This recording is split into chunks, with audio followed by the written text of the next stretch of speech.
Godina Arsii Bahaa Aanaa Sirkaa keessatti ergamtoonni faashistii PP namoota nagaa hidhuu fi manneen qonnaan bultootaa gubaa jiraachuun ifoome. Jalbilisee sabaa waan qindeeffatte qabdi. Godina Arsii Bahaa Aanaa Sirkaa ganda Soojjii Saadee jedhamu keessatti gaafa 3/4/2025 loltoonni faashistii PP qarree maqaan ishee Hamzeetunii Duubee jedhamtu mana maatii isheetii fuudhanii erga hedduu reebaa turanii booda mana hidhaatti darbachuun guyyaa 2 booda 3/26/2025 mana maatii isheetti deebi'anii manatti ibidda qabsiisuun qabeenya guutuu waliin gubanii barbadeessanii akka deeman jiraattonni arraata biyyoolessa Oromiyaatti himaniiru. Qarreen kun haadha ishee malee abbaan ishee lubbuun kan hin jirre yoo ta'u, maatii harka qalleeyyii ofii isaaniitii jireenya wal gargaaranii wal jiraachisaa jiran hidhuu fi qabeenya isaanii guutuu gubanii barbadeessuun jireenya gadadoo keessatti hambisuun hiraarsaa akka jiran jiraattonni bal'inaan ifoomsaniiru. Akka jiraattonni himanitti maatiin kun maatii nagaa fi hawaasa keessatti kabaja qaban ta'uu loltootni kunneen gara laafina tokko malee osoo haati ishee maaloo isheetu na jiraachisa mucayyoo kana na jalaa hin hidhinaa jettee kadhattuu seeniyyuu itti daballa ittiin jechuun itti roorisanii intala ishee sidhanii qabeenyaa ishee hundas akka barbadeessan dabalataan himaniiru. Loltoota sirnichaa faana ta'uun yeroo garaagaraatti gandicha irratti dhiibbaa hawaasa irraan ga'aa kan jiru bulchiinsa gandichaa kan ta'e nama maqaan isaa Sanuu Huseen Obsee jedhamu akka ta'e jiraattotni itti dabaluun ifoomsanii. Godina Walloo Aanaa Jillee Dhumuggaatti lola hidhattoonni Affaar hawaasa Oromoo irratti bananii namni nagaan tokko yoo ajjeefamu tokko ammoo madaa'e. Jaalamansiis kaayyoo dabalata qaba. Kaaba Oromiyaa godina Walloo Aanaa Jillee Dhumuggaa ganda Wasaan Qurqur jedhamutti gadda jimaata 3/28/2025 gara galgalaa dhukaasa hidhattoonni Affaar riphanii dhufuun hawaasa midhaan isaa alaa galfachaa jiru irratti bananiin nama maqaan isaa Badhaasii jedhamu bifa suukanneessaatiin yoo ajjeesan nama Aliyyoo Muusaa Rugee jedhamu ammoo madeessanii jiraachuu jiraattonni onichaa ONM'if eeraniiru. Akka jiraattonni Aanaa Jillee Dhumuggaa ganda Wasaan Qurqur arraanni biyyoolessa Oromiyaa dubbise ibsanitti yeroo shiftoonni Affaar kun dhufuun daa'immanii fi maanguddoota osoo hin jenne namootuma argan cufa irratti dhukaasa banan namoonni baay'inaan kan jiran midhaan isaanii alaa galfachuuf ooyiruu keessa jiraachuun ifoomeera. Hidhattoonni Affaar kunis wayita uummanni fuula isaa gara midhaan waggaa tokkoof itti dadhaban waggaatti si'a tokko qofa galfatan kanatti deebi'uu daggachiisaniitu dhukaasa bananii ajjechaa fi madoo kana raawwatanii daa'imman haadholii fi maanguddootas gara malee rifaasisuun gara naannoo isaaniitti deebi'an jechuun dubbatu. Aanaa Jillee Dhumuggaa kana irraa 3/18/2025 bulchaan godina Walloo obbo Haimad Ali Abbaa Afroon naannoo Affaar Aanaa Addaalee Ellaa walga'iif deemanii bulchaa naannoo Affaar godina Hariiraasuu obbo Alii Matee dabalatee bulchitoota Affaar Aanaa Addaalee Ellaa fi Aanaa Sammuu Roobii waliin haasaa taasisaa turaniin akka waan uummata Affaarii fi hawaasa Oromoo gidduutti nagaa waaraa buusanitti sobanii afaaniin dubbachaa kan turan ta'us boodarra faallaa isaa bulchaan godina Walloo kun akka waan uummanni Oromoo godinichaa uummata Affaar ofiif lolee nagaa booressaa fi jeequmsa uumaa jirutti kaasee addeessuun uummata Affaar hawaasicha irratti kakaasee akka ajjechaa uummata nagaa irratti raawwatan taasisee kan deeme bulchaa godinichaa ta'uun ifoomeera. Godina Kibba Lixa Shaggar Aanaa Tolee magaalaa Baantuu keessatti kaabinoonni bilxiginnaa walii isaanii irratti ajjechaa raawwachuun dhaga'ame. Jalkennaa sabaa waan qindeeffate qaba. Godina Kibba Lixa Shaggar Aanaa Tolee magaalaa Baantuu ganda Duwwaa tokko keessatti seensa baatii Sadaasaa 2025 kana kaabinoonni biltsiginnaa tarkaanfii gootichi waraanni bilisummaa Oromoo naannichatti fudhateen wal qabatee wal shakkiin gidduu isaaniitti uumamuun ati woboo qunnamta jechuun kaabinee maqaan isaa Sultaan Arrashaad jedhamu irratti ajjechaa raawwachuu maddeen qabatamoo sirnichaa arraata biyyoolessa Oromiyaa addeessanii jiru. Namni kun abbaa maatii lamaa kan ta'ee fi kaabinoonni waliin ta'uun maqaa woboo qunnamta jedhutti maxxansuun waraanaaf eeruu isaa kennuun lubbuu isaa galaafachiisuu maddeen magaalichaa dabaluun himaniiru. Kaabinoonni biltsiginnaa dantaa dhuunfaa isaanii irratti yeroo wal dhaban siyaasa haala yeroo walitti maxxansuun walii isaanii hiisisuu hanga ragaa walitti bahuun lubbuu walii galaafatanitti raawwachaa jiru. Kunis sababni inni guddaan sirnicha biratti amanamummaa argachuuf jecha maqaa walii balleessanii taayitaa ittiin guddifachuuf akkasumas saamicha uummataaf akka isaaniif tolutti namoota quuqama sabaa qaban of duraa kaasaa jiraachuun ni mul'ata. Gareen ilmaan Oromoo walii isaanii irratti kakaasee waliidhuma isaanii wal ficcisiisaa jiru biltsiginnaan qaama isaa faallaa ta'e dhabamsiisuun kanneen dantaa dhuunfaa isaaniif deeman immoo ofitti qabuun siyaasa dharaatiin murna sabaaf dhaabbate of fakkeessuun jijjiirama sobaatti faarsee bultoota horsiisuun holola hafarsiisaa oola. Godina lixa Wallaggaa aanaa mana Sibuu keessatti hidhaa fi dararaan jiraattota nagaa irratti hammaachuun dhaga'ame.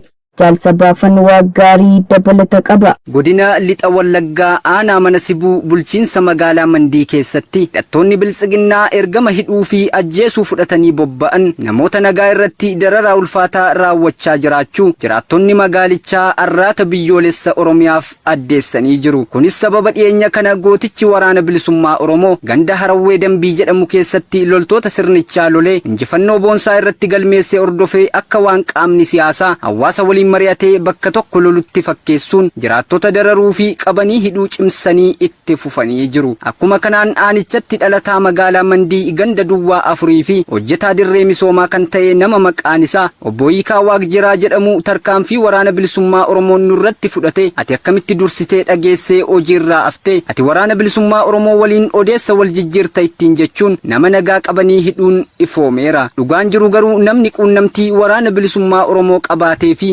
odeessa dhaga'eef hojiirraa kana fe osoo hin taane erga dhukaasni jalqabee booda namoota hedduu ta'anii gandicharraa dheessanii akka of baraaran keessa beektonni ifoomsaniiru. Kana malees guyyuma kana namoonni nagaa hedduun sababuma kanaan hojiiwwan garaagaraa irraa qabamanii hidhamuun dararamaa jiraachuu kan himan jiraattonni magaalicha dabalatee gandoota baadiyyaa fi akkuma guutummaa aanichaatti sarbamiinsi mirgoota namoomaa hidhattoota sirnichaan uummata irratti raawwatamu hammaachuu jiraattonni yaaddoo qaban eerani. Lola Israa'el kibba Gaazaa keessatti raawwatte daa'imman lama ajjeese. Jaalyaadannoo Oromiyaa dabalata qaba. Haleellaa diroonii Israa'el magaalaa Banii Suweelaa jedhamtu kan kibba Gaazaa bakka Kaan Yuunis irraa gara bahaatti argamtu irratti raawwatteen daa'imman Falasxiin lama du'uu isaanii ogeeyyiin fayyaa himan. Sanbata ganama mana barumsaa Alfarabii naannoo mana barumsaa Alfarabiitti garee namoota nagaa irratti boombii darbachuun obbolaa lama Jumaa fi Fadii Tamer Abuwasii ajjeesuu isaanii namoonni ijaan argan Aljaziiraaf himaniiru. Ijoolleen dhiiraa lamaan kun miidhaan cimaan irra ga'ee gara gamoo yaalaa Naasir kan Kaan Yuunis jirutti kan geeffaman yoo ta'u boodarra du'uun isaanii akka mirkanaa'e maddeen yaalaa himaniiru. Naannoo haleellaan kun irratti xiyyeeffate sarara keelloo jedhamu kan daangaa irra deebiin bobbaa humnoota Israa'el waliigaltee dhukaasa dhaabuu onkoloolessa 10 irraa eegalee hojiirra oole jalatti waliigalame mallatteessuu bira darbee akka jiru maddeen himaniiru. Kanaan dura sanbata kaleessaa waraanni Israa'el haleellaa lafaa humna galaanaa fi qilleensarraan bakkeewwan Gaazaa hedduu irratti raawwateera. Maddeen yaalaa akka gabaasanitti sababa boombii meeshaa waraanaa fi qilleensaa Israa'el magaalaa Alqararaa kaaba baha Kaan Yuunis keessatti argamutti raawwatteen lammiileen Falasxiinotaa 3 madaa'aniiru. Xiyyaaronni Israa'el kaleessa ganama magaalaa Gaazaa irraa gara bahaatti kan argamu naannoo Tufaa jedhamutti sakatta'iinsa jalqabaniiru. Israa'el onkoloolessa bara 2023 irraa eegalee haleellaa Gaazaa irratti raawwatteen namoota gara 70,000 kan ajjeeste yoo ta'u irra caalaan isaanii dubartootaa fi daa'imman ta'uu fi namoota 100,070 ol madeessiteetti jechuun Aljaziiraan gabaase. Godina Qellem Wallaggaa aanaa Sayyootti dargaggoonni lama waraana Impaayerittiin ajjeefamuun dhaga'ame. Gabaasa qindaa'eef Jaalwabii biyyaa.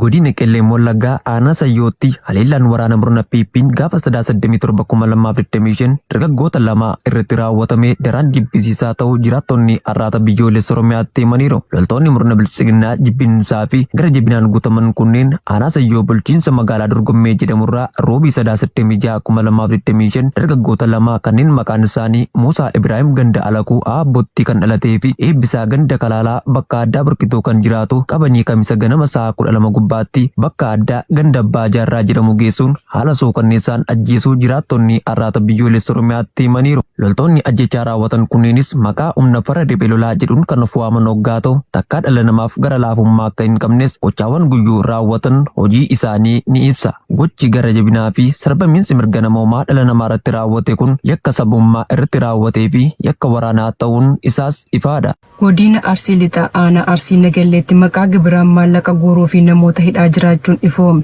Guutuun gabaasichaa akkatti aanutti isiniif dhiyaata.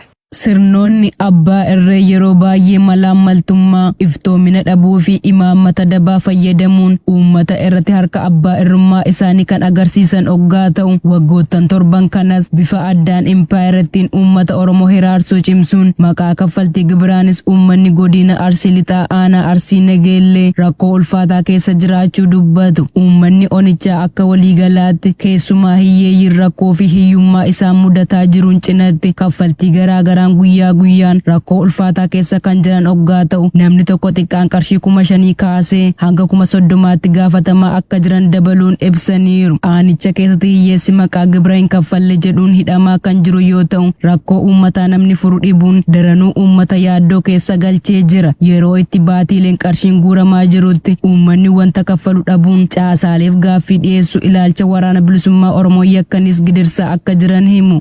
Godina Iluu Abbaa Booraa aanaa Mattuu keessatti waraanni sirnichaa saamichaa fi dararaa uummata irratti hammeessuun dhaga'ame. Jaalbooree addunyaa waan qindeeffate qaba. Godina Iluu Abbaa Booraa aanaa Mattuu keessatti waraanni gabroonfataa PP yeroo garaagaraatti saamicha daangaa darbeen uummata irratti dabaa fi dararaa daran ulfaata ta'e geessaa kan jiran yoo ta'u maqaa gibira lafaa da'oo godhachuun uummata dirqamaan saamaa akka jiran odeessi gamasii arraata biyyoolessa Oromiyaa qaqqabeenii ifoomsa. Akka jiraattonni aanaa Mattuu jedhanitti saamichi maqaa gibiraa fi inshuraansii fayyaan nu irra ga'aa ture waan salphaa miti. Tibban ammoo bifa adda ta'een maqaa gibiraan lafa xiqqootti maallaqa 5,000 aga 10,000tti uummata irraa fuudhaa jiru. Warreen maallaqa jedhame kana kaffaluu hin dandeenye ammoo faallaa guddina biyyaa deemta ergama qabda dirqama lafa seente seenii fidi ittiin jechuun reebuunii fi hidhanii dararaa akka jiran dabaluun dubbatu. Waraanni murna maafiyaa fi aanicha keessatti raggoota jublaan hidhuu fi dirqamaan gara mooraa waraanaa Abiy Ahmeditti guuraa jiraachuu kan himan jiraattonni aanaa Mattuu akka aanichaatti sababa saamtotaa fi ergamtoota murna biltsiginnaaf jecha filannoo jireenyaa dhabnee jirra jedhu. Akka guutummaa Oromiyaatti dhiittaan mirga namoomaa babal'achuu fi ajjechaan saamichi daangaa tarees uummata irratti fe'amuun uummanni Oromoo ardaa isaa irratti waraana gabroonfataa kanneeniin nagaa dhabee duguuggaan sanyii irra gahaa jiraachuun kan beekamudha. Lixa Wallaggaa aanaa mana Sibuu keessatti waraanni impaayeratti uummata nagaa qe'ee isaa keessaa qabuun mana hidhaatti darbatanii hiraarsaa jiraachuun dhaga'ame. Jaalaqaafan fayyeeraa dabalata qaba. Godina Lixa Wallaggaa aanaa mana Sibuu bulchiinsa magaalaa Karrawaayuu keessatti dheengadda 28/2025 waraanni bilchiginnaa namoota maqaan isaanii Asan Galataa, Shibree, Aggasuu fi Qajeelaa Tolaa jedhaman yakka tokko malee dabaan mana hidhaatti darbamuun hiraarfamaa jiraachuu maddeen keenya Oromiyaa Naashinaal Miidiyaatti dubbatan. Akka jiraattonni jedhanitti namoonni kunniin irra deddeebiin badii tokkollee osoo hin qabaatin maqaa garaagaraa itti maxxansuun sababa Oromummaa isaanii qofaan hidhamaa turuu fi ammas hidhamuu isaanii Oromiyaa Naashinaal Miidiyaatti himan. Warni PP waraana naamusaa fi ga'umsa waraanummaa dirree lolaa irratti hin qabne uummata nagaa irratti bobbaasuun ajjechaa suukkanneessaa gudeeddii fi saamicha ulfaataa uummaticha irratti raawwachiisaa jiraachuun olaantummaa fi dirree isaa itti agarsiisuun sodaachisee abdii kutachiisuuf yaalus gara jabeenyi isaa ittuu uummaticha qabsichatti jabeessaa akka jiru ni beekama. Haleellaa Raashiyaan Kiyev irratti raawwatte namoota 3 galaafate. Gabaasa dabalataaf Jaal Irbuu Dhugaa. Haleellaan diroonii fi misaa'ila Raashiyaan magaalaa guddoo Yukireen Kiyev fi naannoo ishee keessatti raawwatte yoo xiqqaate namoota 3 ajjeesuu fi kudhanootaan kanneen lakkaa'aman madoo ta'uu qondaaltonni himaniiru. Tarkaanfiin kun kan fudhatame yeroo itti bakka bu'oonni Yukireen waraana kana xumuruuf dhiibbaa haaromfame irratti mari'achuuf gara Ameerikaatti imalanitti. Raashiyaan misaa'ila kiruuzii fi baalistikii kurnan hedduu fi diroonii 500 ol mana idilee anniisaa fi bu'uuraalee misoomaa murteessoo ta'an irratti dhukaaste jechuun ministeerri dhimma alaa Andrii Saabiyaa sanbata kaleessaa X irratti barreessaniiru. Itti dabaluudhaanis namni hundi qabxiilee karoora nagaa irratti mari'achaa osoo jiru Raashiyaan karoora waraanaa qabxii 2 ajjeesuu fi balleessuu hordofuu itti fufteetti jedhan. Bulchiinsi waraanaa magaalaa Kiyev akka jedhetti haleellaa magaalaa guddoo magaalaa Kiyev irratti raawwatameen namoonni 2 ajjeefamaniiru. Haleellaa misaa'ilaa fi dirooniin walitti makame naannoo bal'aa Kiyev irratti raawwatameen dubartiin tokko du'u namoonni 8 madaa'uu poolisiin naannichaa beeksiseera. Kantiibaan magaalattii Viitaalii Kilischikoo Kiyev keessatti namoonni 29 madaa'uu isaanii ibsuun caccabni diroonii Raashiyaa addaan cite irraa kufe gamoo mana jireenyaa rukutuu isaa hubachiisaniiru. Raashiyaan maatii guutuu irratti xiyyeeffachuu ishee addunyaan beekuu qabdi jedhan Tikaachen kun jechuun Aljaziiraan gabaase.